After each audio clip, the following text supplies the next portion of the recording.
JTBC 클리닉 건강 365 오늘의 주치 대구 가톨릭대의료원 간담체병원 한자령 교수와 함께합니다. 교수님 어서 오세요. 네, 안녕하세요. 대구가톨릭대학교 병원 간담체외과 한자령입니다. 네, 반갑습니다, 교수님. 바로 제가 궁금한 점이 있어서 여쭤볼게요. 네. 이 폐와 함께 간이 침묵의 장기라고 불리잖아요. 이 친구가 너무 침묵하다 보니까 네.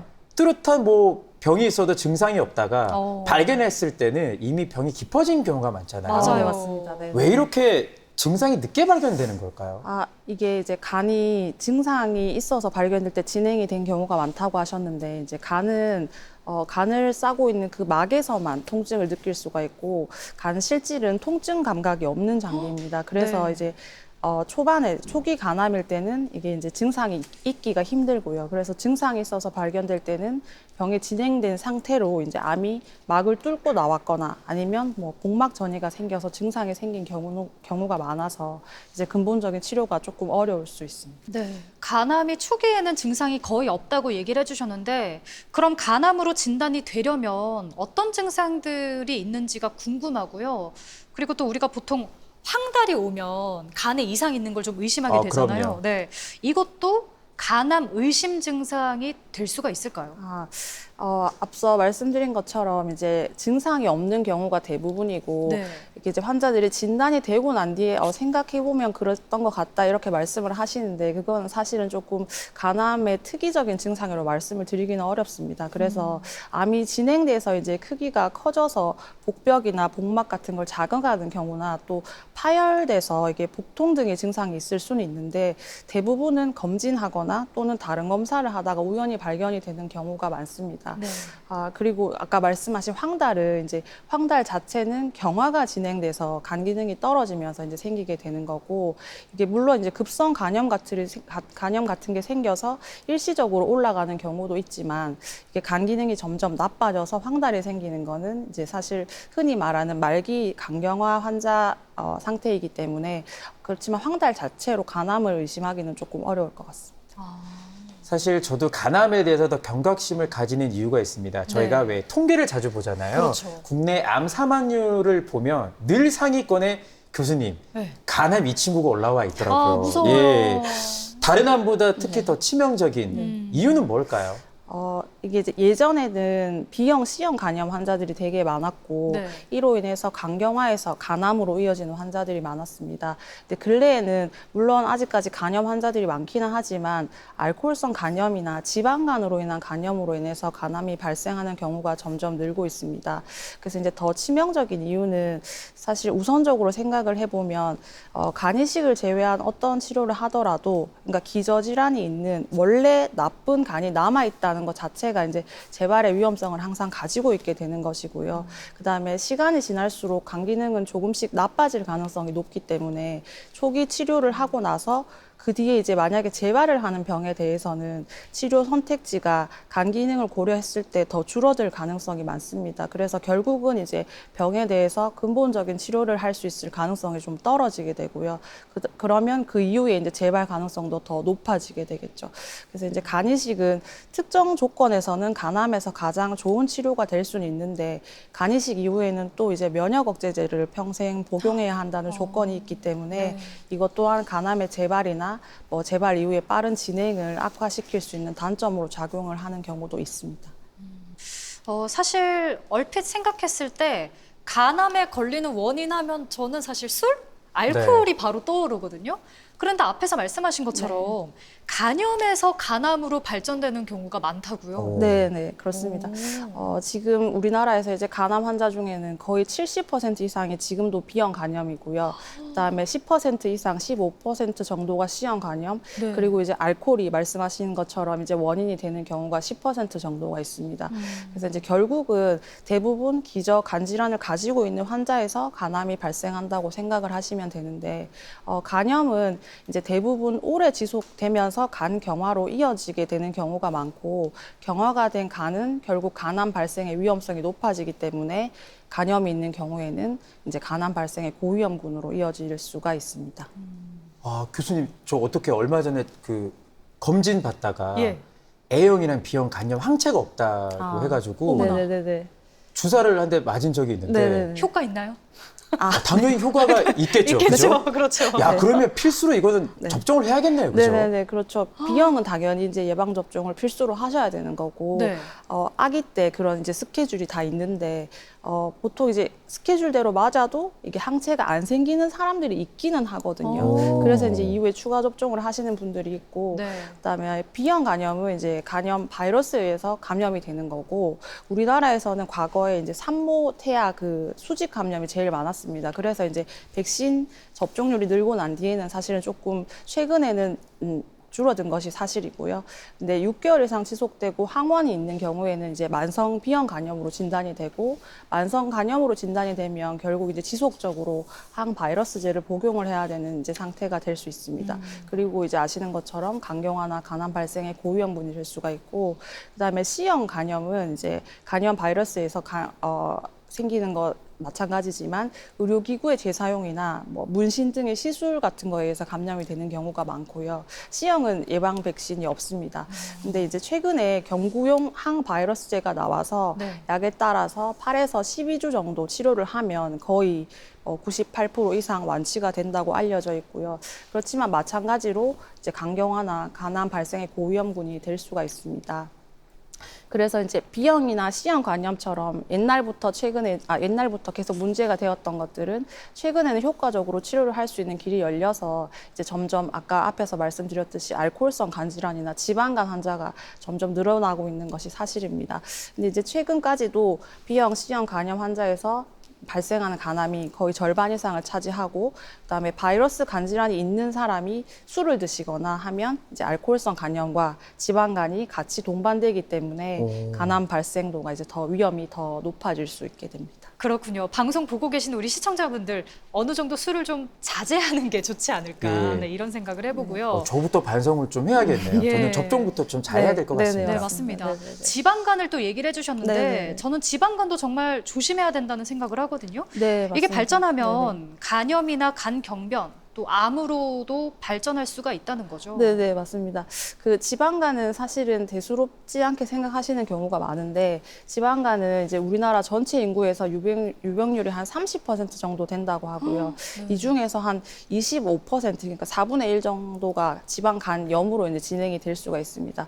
그래서 여기서 이제 간염이 오래돼서 간 경화까지 악화가 되면 네. 마찬가지로 간암 발생의 고위험군이 될 수가 있고요.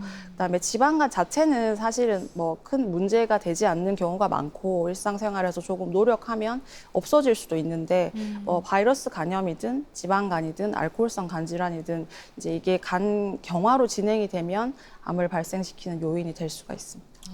그렇군요. 병원에 가서 간암인지 아닌지 진단을 하려면은 네. 혹시 간 초음파를 보면 바로 알 수 있습니까? 어떻습니까? 네, 그래서 이제 가장 기본적인 검사고 쉽게 할 수 있는 검사고요. 환자에게 이제 해를 주는 검사는 아니거든요. 초음파 자체는. 그래서 네. 이제 아까 앞에서 말씀드린 이제 소위 말하는 고위험군이라고 하는 B형, C형 간염 환자들은 이제 6개월마다 초음파나 간암 표지자 검사를 이제 규칙적으로 추적 검사를 하게 되고요. 근데 이제 추적 검사에서 의심이 되면 CT나 MRI 등 추가적인 이제 영상 검사를 시행하시도록 이제 말씀을 드리고요. 이거를 통해서 이제 최종적으로 진단을 할 수가 있습니다. 네. 왜 우리가 건강검진하면요. 위랑 대장 같은 곳은 이렇게 용종을 그냥 뚝 떼어내잖아요. 떼어내면 되죠. 철원 씨랑 저도 얼마 전에 건강검진 살면서 처음으로 받았었잖아요. 교수님 참고로 저희 한 6개 떼어냈습니다. 예, 예. 어쨌든 그런데요. 네. 그러니까 위나 대장은 바로 이렇게 똑 떼어내기도 하는데 네네. 간은요? 간은 조직 오? 검사를 따로 하지 않나요?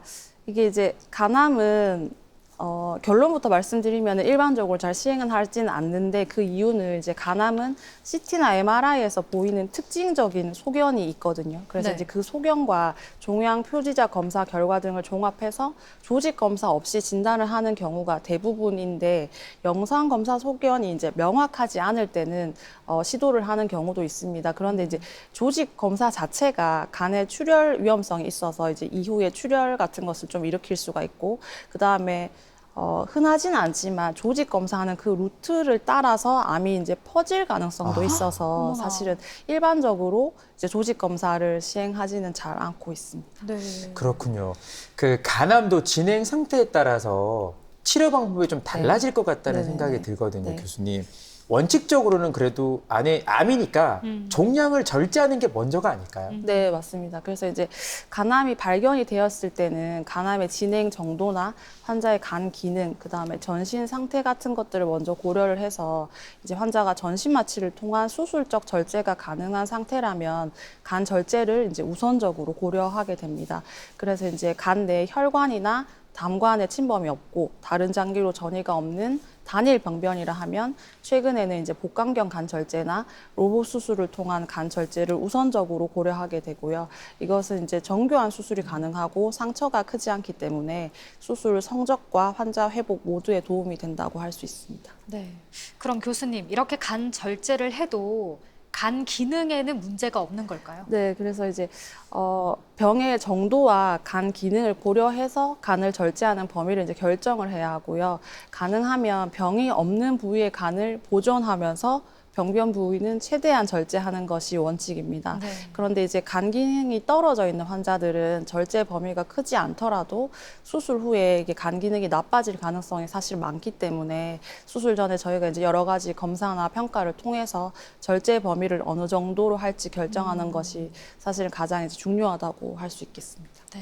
수술을 하고 나면 사실 잘 회복하기 위해서는 또 먹는 것도 중요하잖아요. 중요하죠. 환자들에게 도움이 되는 음식도 분명히 있을 거고요. 아, 네, 맞습니다. 또 제가 알기로는 날 것은 아. 피하는 게 좋다고 들었거든요. 네. 정리를 한번 해주시죠. 네네. 네. 그래서 근데 저희가 이제 간 수술하고 나서 기본적으로 드시지 말라고 하는 건 사실 없거든요. 그래서 네. 기본적으로 피해야 되는 음식은 없다고 보시면 되는데 이제 흔히 뭐 집에서 그냥 집밥 잘 드시면 된다. 균형 잡힌 식사를 잘 하시면 된다. 그리고 단백질 같은 거 조금 잘 챙겨 드시는 것도 도움이 된다고 말씀을 드리고요. 근데 이제 회복 기간이나 이제 이런 기간에는 사실은 면역력이 사실 조금 떨어질 수 있는 건 맞거든요. 그래서 회복 기간 동안에는 감염이나 이런 게 문제가 될 수는 있기 때문에 익히지 않은 음식을 주의하시는 것은 좋겠다고 말씀을 드리고 있습니다. 네. 그리고 당연히 이제 금주와 금연도 네. 하셔야 됩니다. 금주와 금연 중요한 가장 거를 중요하죠. 얘기해 주셨고요. 이렇게 절제술을 할 수도 있지만 또 필요하면 간 이식도 네, 해야 할 수도 있는데 여기서 궁금합니다. 간 이식은 어떤 환자들이 선택할 수가 있나요? 이제 간 이식은 어떤 원인이든지 간에 간 경화가 진행되어서 황달이나 복수, 그다음에 간성 혼수나 정맥류 출혈 같은 진행된 이제 간경화에서 발생하는 증상이 생긴다면 이 환자들은 간 이식의 대상이 될 수가 있습니다. 네. 간암의 경우에는 앞서 말씀드린 흔히 말하는 이제 초기 간암이라고 하는데 전이가 없고 혈관 담관 침범이 없는 단일 병변 또는 여러 개가 있더라도 이제 크기가 크지 않다면 간 이식의 대상이 될 수 있고요. 그래서 이제 초기 간암에서는 간 이식을 하면 뭐 5년 생존율이 80% 이상이라고까지 얘기하는 경우도 있고, 네. 근데 진행된 간암에서도 이식이 불가능한 건 아니지만 이후에 이제 조기 재발 같은 문제가 있을 수 있어서 그런 것들은 조금 이제 고민거리가 될 수는 있습니다. 네. 아시겠지만 장기 이식 받는데도 몇 가지 방법이 있잖아요. 불의의 사고로 인해서 뇌사자 분들께 뭐 공여를 받을 수도 있고 아니면 신장처럼 살아있는 분들께 이제 공여를 받을 수도 있는데 네. 간 이식 수술 방법도 너무 궁금하거든요. 네네네. 그래서 말씀하신 것처럼 간 이식은 이제 뇌사자 이식하고 생체 이식 간 이식 크게 두 가지로 나눌 수가 있고요. 뇌사자 이식은 이제 돌아가시는 분이 주시는 거니까 정간을 이식 받는 경우가 대부분이지만 경우에 따라서는 이제 분할을 해서 이식을 하게 되는 경우도 있습니다. 그리고 이제 생체 기증은 당연히 살아있는 기증자로부터 간의 일부분을 이식받는 형태를 얘기하는 거고, 네. 이제 한 사람의 기증자로 이제 간의 크기가 수혜자에게 부적합한, 그러니까 흔히 말해서 이제 간의 크기가 수혜자에게 조금 작은 경우에는 그 기증자 2명, 수혜자 1명 이렇게 2대1 생체 간 이식을 하는 경우도 있습니다. 네. 간 이식 수술의 시기도 궁금합니다. 예를 들어서 이제 암이 발견됐는데 환자분의 상태가 좋지 않다면 바로 간 이식을 진행하는 게 좋을지 아니면 좀 상태를 지켜보다가 마지막 선택으로 간 이식을 하는 게 좋을지 네. 교수님 어떤가요? 네. 그래서 이제 아까 긴 한데 이게 감이 초기 간암이라고 하면 이식 후에 생존율이 굉장히 좋습니다. 그래서 초기 간암이라는 건 이제 아까 말씀드렸듯이 전이가 없고 혈관이나 담관 침범이 없는 이제 그런 작은 병변이라면 사실은 이식을 하는 거가 이제 뒤에 성적이 더 좋을 수는 있지만 진행이 되면 이식 수술을 하더라도 사실은 재발할 가능성이나 재발을 하고 난 뒤에 또 빨리 진행이 될 가능성이 많아서 그래서 이제 간암이 발생한 경우에 시기에 대해서는 제 생각에 이제 담당 의료진과 조금 적극적으로 상의를 하시는 것이 중요하다고 생각이 되고요. 또 왜냐하면 간이식은 기증자하고 수혜자 모두가 이제 수술이 가능한 상태에서 진행이 되어야 되기 때문에 사실은 일반적인 수술에 비해서는 저희가 조금 생각해야 될 부분이 더 많은 것이 사실입니다. 네. 사실 주변의 사례를 보면 교수님 뭐 받으시는 분도 그렇고 또 주는 분도 서로를 이렇게 위한 마음이 굉장히 커요. 맞아요. 특히나 이 생체 부분 간이식은 자신의 간 일부를 떼어서 주는 거다 보니까 네네네. 혹여나 네. 공여자 입장에서는 불안할 수 있거든요. 당연히 그렇고 왜냐하면 예. 이제 주시는 분은 환자가 아니니까 당연히 불안감이 엄청 크실 수 있고요. 그래서 이제 저희가 기증자로 결정을 하기 전에 여러 가지 검사를 통해서 이분이 기증자로 진짜 적합한지의 여부를 판단을 하게 되는데 가장 중요한 것은 사실은 이제 수술 후에 기증자가 잘 회복될 수 있는지의 여부입니다. 기증자는 앞서 말씀드린 것처럼 본인이 이제 환자가 아닌 상태인데 수술을 받는 거기 때문에 저희는 모든 과정에서 기증자의 안전을 우선적으로 생각을 하고 있고요. 그다음에 간이식이 시행이 될 때는 수혜자 간은 모두 제거를 하고 새 간을 붙여주는 과정이라고 수술 과정을 생각하시면 되겠습니다. 그래서 뇌사자 간이식은 뇌사자 간 전체를 떼어내서 수혜자에게 붙여주는 수술이고 생체 부분 간이식은 대부분의 경우에 공여자분의 이제 오른쪽 간을 떼어내서 수혜자에게 이제 이식을 하게 되는 수술입니다. 왜 오른쪽 간을 쓰나요? 그 성인들은 보통 이제 오른쪽 간이 대부분, 그러니까 구조상 오른쪽 간이 더 크거든요. 그래서 이제 오른쪽 간, 왼쪽 간 비율이 보통 6대4, 뭐 7대3 정도 됩니다. 그래서 이제 이런 상황에서 남는 간이 이제 기증자가 회복하기에 충분하다면 대부분의 성인 간이식은 이제 우측 간을 이식편으로 사용해서 수술을 하게 됩니다. 아, 그렇군요. 네네. 그런데 우리가 얼핏 생각하면 수혈을 할 때도 같은 혈액형끼리 수혈을 하잖아요. 맞아요. 간 이식 수술도 혹시 A형이면 A형, B형이면 B형 이렇게 같은 혈액형끼리만 가능한가요? 네, 그래서 이제 그것도 많이 궁금해하시는 부분이긴 한데 처음에 오시면 혈액형이 달라도 지금 수술하는 데는 사실은 문제가 없고요. 근데 이제 저희가 수술하기 전에 보통 환자분께 이제 전처치 과정이라고 설명을 드리는데 다른 질환에서 쓰는 항암제 주사를 한번 드리고 그다음에 혈장 교환술이라고 해서 이거 이제 환자분들께 말씀드릴 때는 투석이랑 비슷한 개념으로 설명을 드리거든요. 그래서 이제 이 두 가지를 통해서 혈액형이 다른 이제 이식편이 들어왔을 때 이로 인해서 거부 반응이 생길 수 있는 걸 최소화할 수 있게 되어서 최근에는 이제 이식 후 거부 반응 등의 합병증 발생도 사실 매우 낮은 편입니다. 근데 제가 더 궁금한 게 있어요, 교수님. 혹시나 이렇게 간의 일부를 이렇게 떼어주는 공여자 입장에서 네네. 최소한의 정해진 나이가 있나요?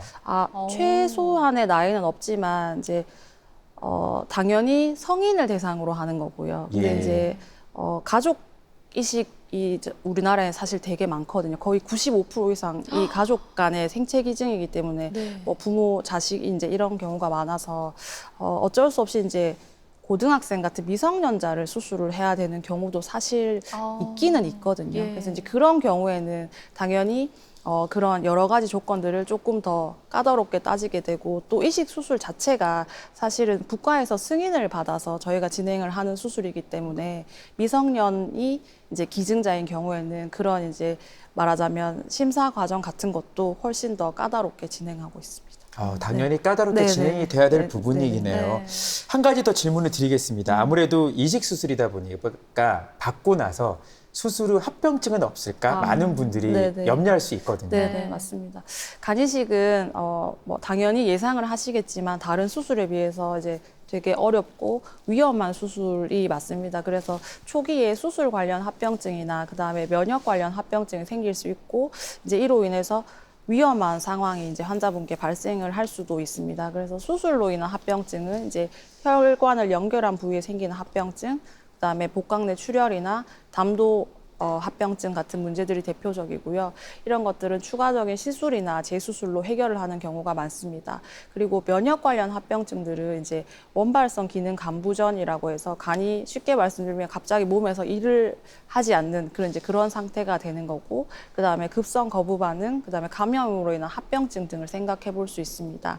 그래서 이것들은 약물 치료로 호전이 없는 경우에는 재이식까지 진행을 하게 되는 경우도 생길 수가 있고요.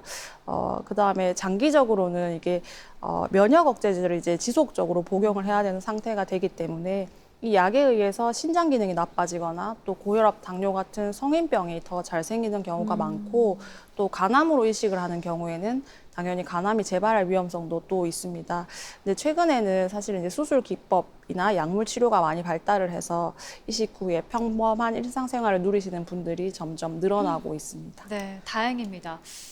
그럼 교수님, 만약에 간 이식을 받으면 병든 간은 제거하고 새 간을 얻게 되는 네. 거잖아요. 그럼 재발에 대한 걱정도 완전히 좀 사라지게 되는 건가요? 네, 그래서 이제 수술 설명을 드릴 때 그 부분이 말씀을 드리기가 제일 좀 제가 어려운 부분인데, 간암은 사실은 이식 후에도 재발을 할 수가 있습니다. 그래서 이식 후 2년 내에 재발하는 경우가 제일 많고, 또한 이제 면역 억제제를 쓰고 있기 때문에 재발 후에 진행이 빠른 경향도 있습니다. 또 간 이식 후의 재발은 간 이외에 다른 폐나 뼈에 전이가 많이 되거나 또 다발성으로 생기는 경우가 많아서 예후가 나쁜 경우도 있습니다.